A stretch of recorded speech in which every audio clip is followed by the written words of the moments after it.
నమస్తే ఫ్రెండ్స్, నేను మీ Sravani. Welcome back to Sravani's kitchen. ఈరోజు మన శ్రావణీస్ కిచెన్లో మామిడికాయ నిల్వ పచ్చడిని మంచి రుచిగా పర్ఫెక్ట్ కొలతలతో ఎవరైనా సులభంగా చేసుకునేలా చూపించబోతున్నానండి. ఇలా చేసిన మామిడికాయ పచ్చడి అద్భుతమైన రుచిగా తిన్నా కొద్దీ తినాలనిపిస్తుంది. అలాగే నేను లాస్ట్ ఇయర్ చేసిన ఆంధ్ర ఊరగాయ పచ్చడిని ఎందరో ట్రై చేసి మంచి ఫీడ్బ్యాక్ ఇచ్చారు. మీలో ఎవరైనా ఆ వీడియో చూడడం మిస్ అయి ఉంటే లింక్ ని డిస్క్రిప్షన్ లో పెడతాను, చూడండి. అయితే ఈ మామిడికాయ పచ్చడి స్పెషాలిటీ ఏంటంటే మా ఇంటి స్పెషల్ పచ్చడి అండి. ప్రతి ఒక్కరూ మనసు పారేసుకుంటారు, అంత బాగుంటుంది. మరి సంవత్సరం పాటు కమ్మగా తినే ఈ పచ్చడిని ఎలా చేయాలో ఇప్పుడు చూపిస్తాను రండి. ముందుగా పచ్చడి కోసం మామిడికాయలు వచ్చేసి పుల్లటి మామిడికాయలు తీసుకోవాలి. ఇక్కడ నేను చిన్న రసాలని తీసుకున్నాను. మార్కెట్ కి వెళ్లే ముందే మామిడికాయలని కడగడానికి నీళ్లను కూడా తీసుకెళ్లాను. అక్కడ కాయలు తీసుకున్నాక బాగా కడిగి తడి లేకుండా తుడిచి ఆ తర్వాత ముక్కలుగా కొట్టించాను. సో ఇలా మనకు కావలసిన మామిడికాయ ముక్కల్ని కొట్టించి ఇంటికి వచ్చాక ప్లేట్లోకి తీసుకుని చూపిస్తున్నాను. అయితే మామిడికాయ లోపల గింజ పొర అనేది ఉంటుంది కదా, వాటిని కంపల్సరిగా తీసేయాలి. ఇలా మామిడికాయ గింజ తీసాక మధ్యలో ఇంకో పొర ఉంటుంది. ఈ పొరను కూడా ఇలా స్లోగా తీసేసి మళ్ళీ శుభ్రమైన క్లాత్ తో ఒక్కొక్క మామిడికాయ ముక్కను తుడుచుకుంటూ ప్లేట్లోకి తీసుకోండి. ఇలాగే మనం తీసుకున్న మామిడికాయ ముక్కలన్నీ చక్కగా క్లీన్ చేసి తుడుచుకుంటూ ఒక ప్లేట్లోకి తీసుకోవాలి. అయితే మనం మార్కెట్లో లెక్క కొద్ది కాయల్ని కొట్టించి తీసుకుంటాం కదా, గింజలు పోగా ఈ కాయలు ఎన్ని వచ్చాయో ఒకసారి కొలిచి చూద్దాం. అలాగే మీకు కప్పు కొలతతో కూడా ఈజీగా అర్థమయ్యేలా ఒక కప్పును తీసుకొని కొలుచుకుంటూ వెయిట్ చేస్తున్నాను. మీరు కప్పు కొలతతో చేయాలంటే కప్పు కొలతతో కూడా ఇంట్లో ఈజీగా చేసుకోవచ్చు. చూడండి, మనం తీసుకున్న మామిడికాయ ముక్కలు అనేవి కరెక్ట్గా 2 కిలోల వరకు వచ్చాయి. అదే కప్పు కొలతతో అయితే నిండుగా 4 కప్పుల వరకు మామిడికాయ ముక్కలు అనేవి వచ్చాయి. సో ఇప్పుడు ఈ మామిడికాయ ముక్కలు మిగతావన్నీ రెడీ అయ్యేంత వరకు కొంచెం గాలికి అలా ఆరబెట్టండి. ఏమైనా తడి తేమ అలాంటిది ఉంటే ఆరిపోతుంది. అలాగే పచ్చడి కోసం ముందుగానే ఆవాలు, కల్లుప్పు, వెల్లుల్లిని తీసుకోండి. ఆవాలు వచ్చేసి 180 గ్రామ్స్ వరకు తీసుకోండి. కప్పు కొలతతో ఒక 3/4 కప్పు అయితే సరిపోతుంది. అలాగే ఉప్పు వచ్చేసి 400 నుండి 450 గ్రాముల వరకు పడుతుంది. తీసుకున్న కప్పుతో చూసుకుంటే 3/4 కప్పుకు ఎక్కువ, 1 కప్పుకి తక్కువ అన్నమాట. వెల్లుల్లిపాయల్ని ఒక 150 గ్రాముల వరకు తీసుకోండి. అయితే ఇలా తీసుకున్న వీటిని ఒక గంట సేపు ఎండలో బాగా ఎండబెట్టండి. ఇన్ కేస్ మీకు ఎండ అనేది సరిగ్గా తలగకపోతే ఆవాలను దోరగా ఫ్రై చేసి తీసుకున్నా సరిపోతుంది. మరో పక్కన ఇక్కడ నేను మెంతులను ఫ్రై చేయడానికి ఒక ప్యాన్ లోకి 2 టీ స్పూన్ల మెంతులను తీసుకొని దోరగా ఫ్రై చేస్తున్నాను. మెంతులను సరిగ్గా ఫ్రై చేయగా వేస్తే పచ్చడి అనేది కొంచెం చేదొస్తుంది. కాబట్టి ఇలా మెంతులను మాత్రం ఒక 2 నిమిషాలు ఫ్రై చేసి తీసుకోండి. ఇప్పుడు వీటన్నిటిని గ్రైండ్ చేసి తీసుకుందాం. ముందుగా మిక్సీ గిన్నెలోకి ఎండలో పెట్టిన ఉప్పుని తీసుకొని మెత్తగా గ్రైండ్ చేయండి. ఇలా మెత్తగా గ్రైండ్ చేసి ఒక ప్లేట్లోకి తీసుకొని పక్కన ఉంచండి. మళ్ళీ ఇదే మిక్సీ గిన్నెలోకి మెంతులను తీసుకొని మెత్తగా పొడి చేయండి. ఎంత మెత్తగా పొడి చేయడం వీలవుతుందో అంత మెత్తగా ఇలా పొడి చేసి ఒక ప్లేట్లోకి తీసుకొని పక్కన ఉంచండి. అలాగే ఆవాలను కూడా తీసుకొని మెత్తగా గ్రైండ్ చేయండి. మధ్య మధ్యలో కలుపుతూ వీలైనంత మెత్తని పొడిలా గ్రైండ్ చేయండి. ఎంత మెత్తగా గ్రైండ్ చేస్తే అంత బాగుంటుంది కాబట్టి వీలైనంత వరకు మెత్తగా గ్రైండ్ చేయండి. మీరు కావాలంటే ఈ ఆవు పొడిని జల్లెడ పట్టినా తీసుకోవచ్చు. సో ఇలా మనం గ్రైండ్ చేసేవన్నీ గ్రైండ్ చేశాక వెల్లుల్లిపాయల పైన ఉన్న పొట్టును తీసేసి తీసుకోండి. ఇక్కడ మనం తీసుకున్న ఈ వెల్లుల్లిపాయలు అనేవి సగం గ్రైండ్ చేసి సగం డైరెక్ట్ గా వేస్తామన్నమాట. కాబట్టి ఇలా సగం వరకు వెల్లుల్లిపాయలని కొంచెం దంచి తీసుకోండి. మిగతావి పచ్చళ్ళలో అలాగే వేయడానికి రెడీగా పక్కన ఉంచండి. ఇప్పుడు ఒక గిన్నెలోకి ఏఎస్ బ్రాండ్ నువ్వుల పప్పు నూనెను 1 లీటర్ వరకు తీసుకోండి. మనం పచ్చడిలోకి నువ్వుల నూనె వాడాలి, లేదంటే పల్లి నూనెనైనా వాడుకోవచ్చు. నేను ఏఎస్ బ్రాండ్ నువ్వుల పప్పు నూనెను వాడుతున్నాను. లాస్ట్ ఇయర్ పచ్చడి చేసినప్పుడు ఇదే నూనె వాడాను. పచ్చడి రుచిగా చాలా బాగా కుదిరింది. వీరు సాంప్రదాయమైన పద్ధతిలో నువ్వుల పైన ఉన్న పొట్టు తీయగా వచ్చిన నువ్వుపప్పును మరగానుగలో వేసి పిండగా ఈ నువ్వుల పప్పు నూనె అనేది వస్తుంది. ఇది మంచి రుచికరంగా ఉంటుంది. ఏఎస్ బ్రాండ్ నువ్వుల నూనెతో చేసిన ఊరగాయ ముక్క అనేది మెత్తబడకుండా సంవత్సరం పాటు నిలువ ఉంటుంది. ఊరగాయ అనగానే ముందుగా గుర్తొచ్చేది ఏఎస్ బ్రాండ్ పప్పు నూనె.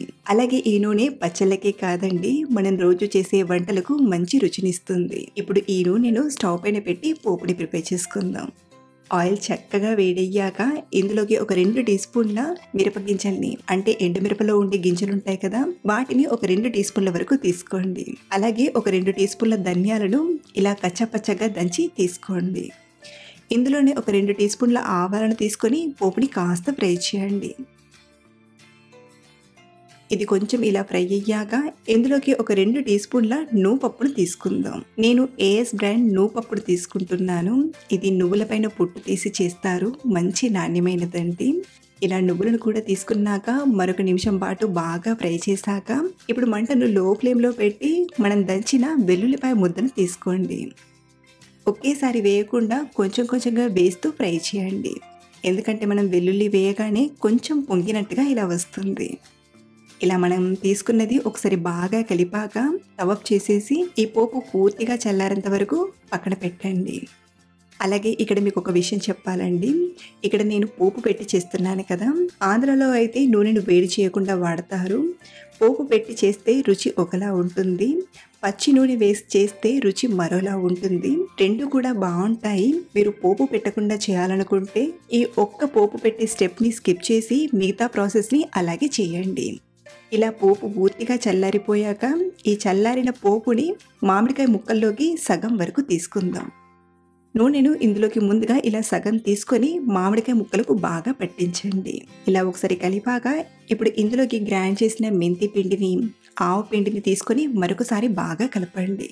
ఇలా మనం ముందుగా మెంతి ఆవు పిండిని పట్టించడం వలన మామిడికాయ ముక్క అనేది గట్టిగా సంవత్సర కాలం పాటు మెత్తబడకుండా చాలా చక్కగా ఉంటుంది.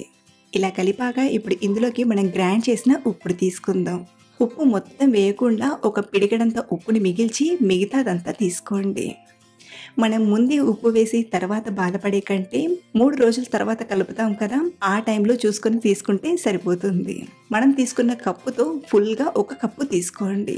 వెయిట్ వైజ్ చూసుకుంటే 300 గ్రాముల నుండి 350 గ్రాముల వరకు కారం పడుతుంది. అలాగే మీరు కారం కొంచెం ఘాటు ఎక్కువగా ఉన్నది తీసుకుంటుంటే 250 గ్రాముల వరకు తీసుకునైనా చేయొచ్చు. లేదా మీరు పచ్చడి కారమే వాడుతున్నట్లయితే ఒక 350 గ్రాముల వరకు కారం తీసుకుంటే కారం అనేది కరెక్ట్గా సరిపోతుంది. అలాగే ఇందులోనే ఒలిచిపెట్టిన వెల్లుల్లిపాయలు కూడా తీసుకొని బాగా కలపండి. ఇలా కలిపేటప్పుడే మిగిలిన పోపుని మొత్తం తీసుకొని బాగా కలపండి. అలాగే ఈ టైంలోనే ఒక 1/2 టీ స్పూన్ పసుపుని కూడా తీసుకొని అంతా బాగా కలియబెట్టండి. ఇలా అంతా చక్కగా కలిసేలా కలిపాక చూడండి, మంచి కలర్ఫుల్గా నోరూరించే మామిడికాయ పచ్చడి తయారైపోయింది. సో ఇలా బాగా కలిపాక ఇప్పుడు ఈ పచ్చడిని మనం గ్లాస్ బాటిల్లోకి కానీ లేదా జాడీలోకి కానీ తీసుకుందాం. ఇక్కడ నేను జాడీని బాగా కడిగి ఎండలో బాగా ఆరబెట్టి తీసుకున్నానండి. ఇప్పుడు ఇందులోకి మనం తయారు చేసిన పచ్చడిని మొత్తం తీసుకుందాం. చుట్టూ ఏమైనా పచ్చడి తలిగితే దాన్ని క్లాత్తో కానీ లేదా టిష్యూ పేపర్తో కానీ ఇలా క్లీన్ చేసి శుభ్రమైన గుడ్డును ఇలా పరిచి కట్టి తీసుకోండి.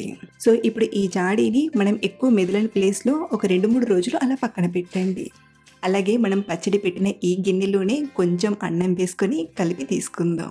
చూస్తుంటేనే నోరూరిపోతుంది కదా.